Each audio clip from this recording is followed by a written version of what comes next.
तर 4-5 दिवस सलग तुम्हाला लॉस काय झाला, तुमच्यातले सो कॉल्ड काही फॉरेक्स ट्रेडर्स जी जागे झाले आणि मला टाकतील भावांनो कमेंटमध्ये इंडियन बाद आहे फॉरेक्स, काय इंडियनमध्ये मॅन्युप्युलेट होतं, हे होतं ते होतं.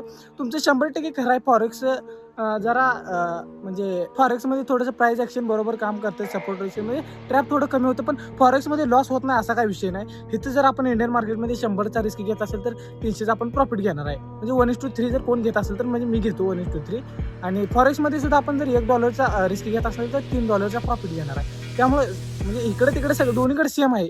पण तुम्ही भावनो इंडियनला एवढं हलकेत, म्हणजे इंडियनला तुम्ही जास्तच अंडर एस्टिमेट करताय. इंडियनमध्ये सुद्धा काही काही ट्रेडर आहेत, एक्सपिरियन्स त्यांचा जास्त असतो भावनो, ते सुद्धा तुमच्यापेक्षा जास्त काढते. सो कॉल्ड फॉरेक्स ट्रेडर जे असतात त्यांना वाटतं फॉरेक्समध्ये लई पैसा, फॉरेक्समध्ये पैसा आहे पण जमाय पाहिजे, इकडे सुद्धा जमाय पाहिजे, तिकडे सुद्धा जमाय पाहिजे. हे कुठली तर स्किल भावनो मास्टर केली पाहिजे.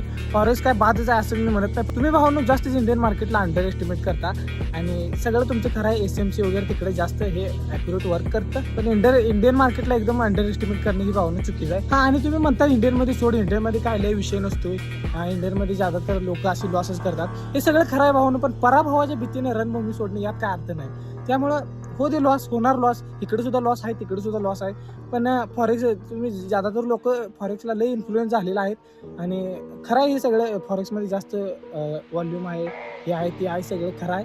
पण इंडियनला तुम्ही अंडर एस्टिमेट करू नका. इंडियनमध्ये सुद्धा पैसा आहे भरपूर. आणि शेवटी सांगितले पराभवाच्या भीतीने रणभूमी सोडणार आहेत आपण नाही. त्यामुळे आपण इंडियनमध्ये ट्रेड करणार, इंडियनमध्येच मास्टर करणार आणि फॉरेक्समध्ये जाणार आपण, त्यात काय विषय नाही. फॉरेक्समध्ये जाणार पण इंडियन मास्टर करूनच जाणार.